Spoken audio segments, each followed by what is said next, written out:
For today's video, ay may sisirain na naman tayong RC. Di akin te guys. Pero bago yun ako nga pala si Jim tawag nila sa akin Boss Yo. At meron na yata akong sakit. Ang sakit na upgrade DTs. Today ngayong araw ay mag-i-install tayo ng upgrade sa RC na to. Ang RC pala na to mga boss ay MN82 Pro. So today ngayong araw ay kakabitin natin ng isang 2600 kV with 45 amperes ESC brushless system.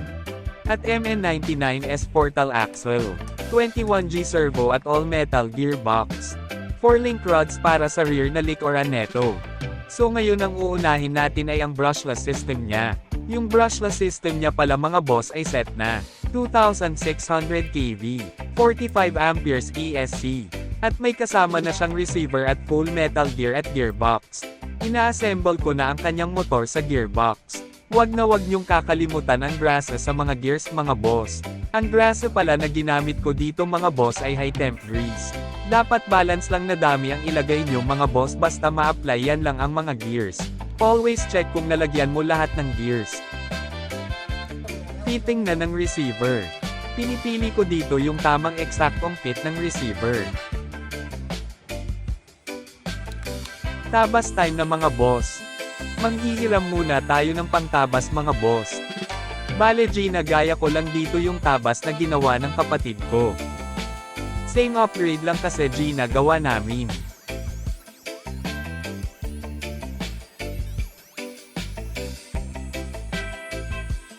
Okay tapos na. Fitting naman ng ESC at mga wires niya.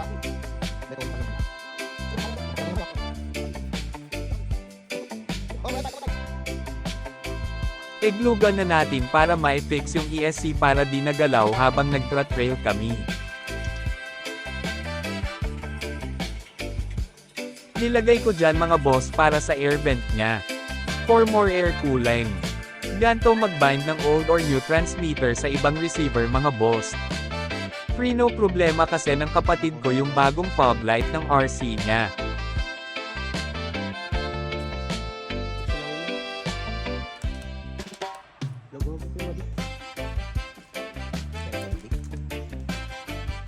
At tapos na. Oras na para ibalik ang lahatan.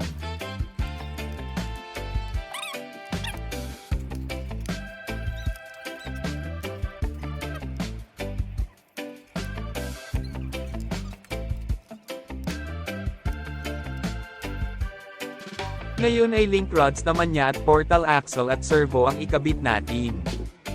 Pagsasabayin na natin ang lahat mga boss.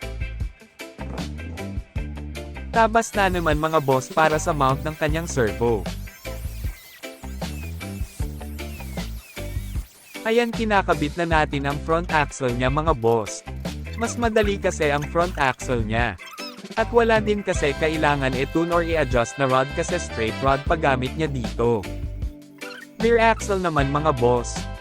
Mas matatagalan tayo sa pagkabit mga boss kasi itatama ko pa mga rods neto. Buti nga adjustable rod ang kinuha niya para sa rear axle niya. Babalikan ko na lang kayo mga boss. Matatagalan ako kasi namumurobal ma ako sa mga tornilyo niya. Kulang-kulang kasi binigay ni seller. And boom tapos na. Ganda ng flex niya mga boss oh. Inggit ako eh. Crawling and flex test guys. Yan muna guys mamaya na yung speed test. Bye-bye. Ayan na yung upgraded MN82 Pro. Nagyan ko ng bagong servo. Tapos portal axle. Hindi na siya straight. Hindi na siya nag-flex dito sa harap guys. Yun ang no problema. At naka-4 link na din. Ito palang shock niya guys ay hindi siya oil filled.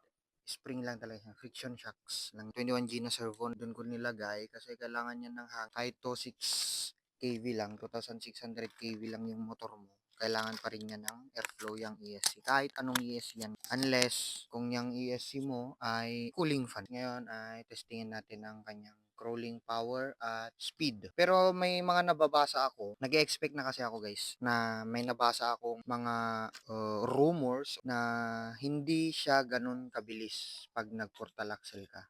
Kasi madaming gear na dito guys, sobrang dami na daw. Tulad niya dito sa portal niya na yan, portal axle na yan. May dito pa lang sa part na 'to, dalawa na yung gear diyan. Dalawa na 'yan. Isa dito, bale o isa, tapos dalawa na naman diyan. Dun pa lang na part, parang ang dami ng gear na kailangan niyang patakbuhin, ikutin para So, hindi na ako nag-e-expect ng speed. Pero more on power ang pagkakalam. Try natin na dalhin ulit sa ating crawl testing area para makita natin yung power niya. Pero speed muna guys para malaman ng karamihan. 3,000 kV na yan. Kung maalala nyo, yung video ko, ayan o, yung video ko, ganyan yung gearbox ng aking 3,000 kV. Yung motor ko yan. Nandyan sa video guys, yung MN82 ko dyan, ipapakita ko sa video.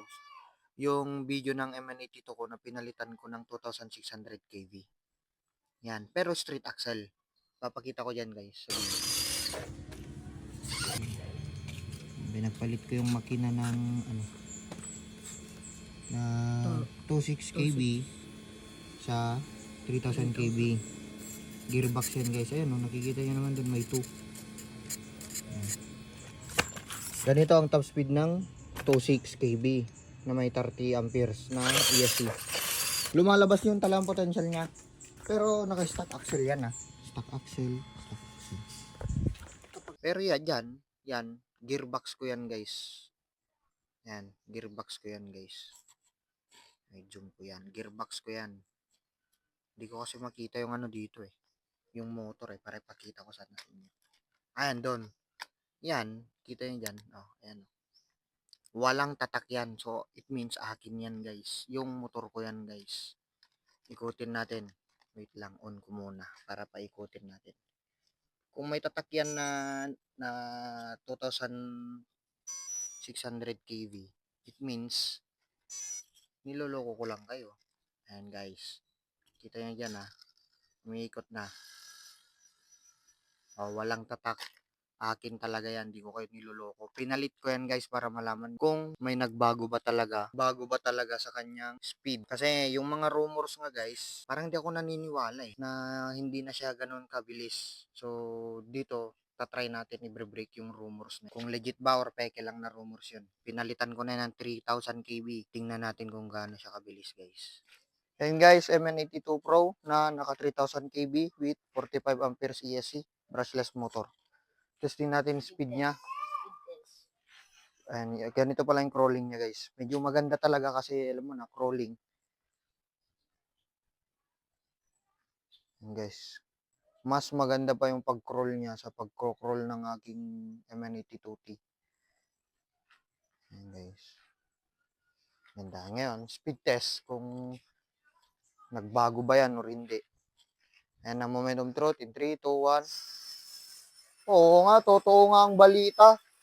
Totoo nga ang balita. Ayan guys, sobrang bagal lang. Patakbuhin mo nga yan, boy. Ayan guys, 26 kV yan. Pero naka 45 brushless power na din. Ayan Ayan oh. Oh, pag-comparain natin. 1, 2, 3, go. Sagad na yan guys. Sagad na yan Sagad na yan Wala guys. So, kung gusto nyong mag-portal axle, ayan na. Isang red flag pag nag-portal axle ka. Pero kung crawling ka, okay yan. Hindi mo naman kailangan karera. Pag nag-crawl ka. Ngayon, itry natin sa crawling area. Try natin. Ayan guys, MN82S. Test 1, crawling power. Tingnan natin guys. Oh. Sige. Diretso. Banata mo pre.